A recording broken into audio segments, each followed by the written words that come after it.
the thesis is different now. It's different. Okay. So the cat is a little bit out of the bag in terms of, yes, this company has success in commercial, right? With commercial clients. So the question now is, how large can that success be? So going back to a trade I made many years ago in a company called Salesforce, right? I was actually in, I was a sales, I talk about this, like my career before I quit it to become a full-time investor was in sales. When did you quit? How many years ago? I quit my job right around 2007, which is when my audited track record for trading started, right? So you're about 30, about 30 years old at the time. Yeah, I don't know, something like that. So, my track record right now, I'm going on 17 or 18 years of like 70 some odd percent annualized returns total portfolio. Holy shit. And my goal is to hit 20 years. So I'm really hoping that I don't screw up the next 3 years. So you're outperforming, you're outperforming Jim Simons. Yeah, so I actually was playing around with the new ChatGPT this week, and the old one annoyed me because it was like the one question that I knew I always wanted to ask it and have it accurately answer was, who are the best performing traders in history with a minimum 10-year track record that has been cited and or audited by a national publication or independent book, right? And I finally was able to get enough proper prompts in with the new ChatGPT, and it listed the top 20, and it did have me at number 1 out of the top 20. So I mean, but again, you can't really compare someone like me that's investing, 7 to 8 figures, has a 7 to 8 figure portfolio against someone that's managing $1 billion portfolio. Right. That's not really fair. Also, an institutional trader has a regulatory environment where they have to, they can only invest so much in a single company. It could only represent so much of their portfolio. So like, let's be fair there. That said, I'm competitive. It's what makes it fun. And I do want to be the best trader. Like I do want to be number 1. Like only for fun, right? Like I think that would be really cool to kind of have that be a legacy of achievement. And so it's something that does drive me to continue to do this in a really good way. Anyway, getting back to Palantir though, when I was selling for a company, I realized what was happening with Salesforce. It was quite clear, right? Like when all of your friends are salespeople at large Fortune 500 companies, and you're all in the early process of onboarding or assessing, transitioning over to Salesforce, which, by the way, takes like 1 to 2 years to even make that decision. And then once you make the decision, it takes another 1 to 2 years to actually onboard the software. So it's like a 3 to 4 year full cycle. So what was interesting about that is it takes a long time to go from, hey, I think we're moving the entire company to Salesforce, to actually signing a contract and then building out Salesforce, like implementing it in your company. And I knew that.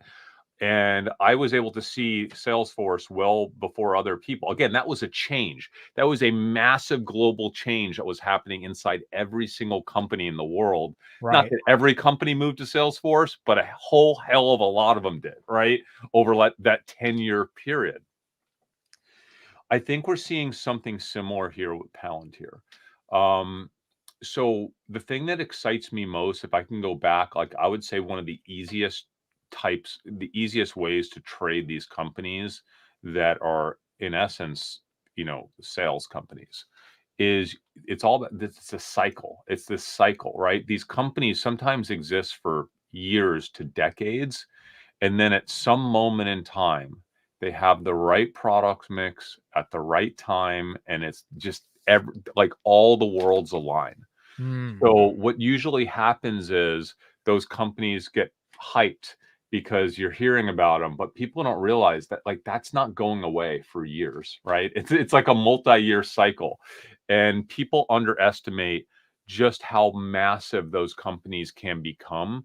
because what I'm seeing at Palantir right now, with their client base, I can't really figure out what the hurdle would be to them not rinse and repeating that every day for the next 12 to 18 months. So I'm thinking if I'm in, like, if there was any company in the world I want to sell for, it'd be Palantir right now, right? Like, I tell salespeople this all the time. Back, I used to coach salespeople. I'm like, hey, you should be spending more time figuring out what company you want to work for than trying to be better at whatever company you work for.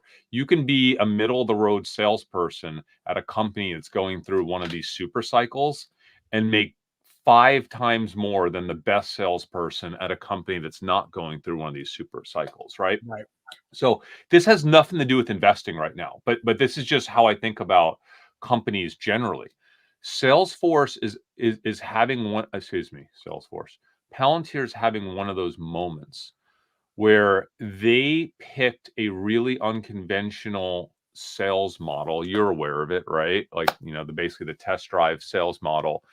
That It's sales unheard of in SaaS. Unheard of. completely insane. It's actually freaking insane. You can curse. Like, It's like okay. It's okay.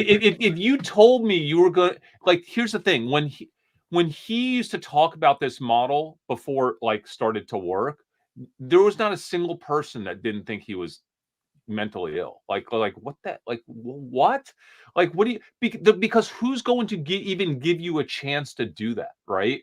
Like, how many company, like, you're starting, instead of starting with a large top of funnel, you're starting with the top of funnel that's like that big, dude, that big. Because how many companies are just going to be like, yeah, we'll commit that much time and resources and open up our data to you, who, by the way, you're a very odd person.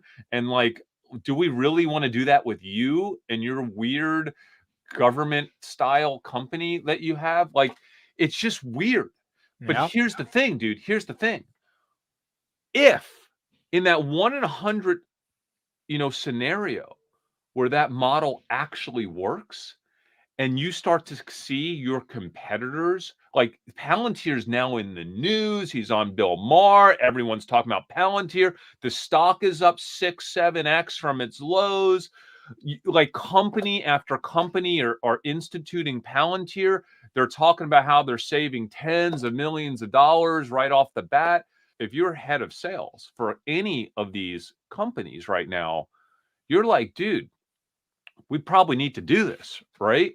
And so I could only imagine what that pipeline looks like right now for Salesforce. So it's, again, I'm saying Salesforce. I'm going back 15 years, dude. Hopefully we have a Uh, similar I, result. Hopefully. I could only. By the way, Salesforce is a $280 billion company, right? We'll see what happens with that. But, like, so I'm looking at the next 12 to 18 months. Are there risks? Absolutely. Like, I'd actually love to see Palantir fall 20, 30% right now, because I'd love to, like, go in deeper on it. But I love the risk reward of the next 12 to 18 months. I'm not like you guys. I'm not looking at Palantir like 5 years out, 10 Yeah. years out. I'm not like, yeah, Carp thinks it could 10x probably over the next decade. I think if everything aligns, if AI doesn't completely disrupt the software ecosystem to the degree that you don't even need Palantir, and it's like, you don't need anything. Yeah. Yeah, I think that's a possibility for Palantir, no doubt about it. But my head's not there. My head's in the next 12 to 18 months. I have no issues getting into a company that, by the way, you guys are a little biased because you're like, oh, it came back up from 7.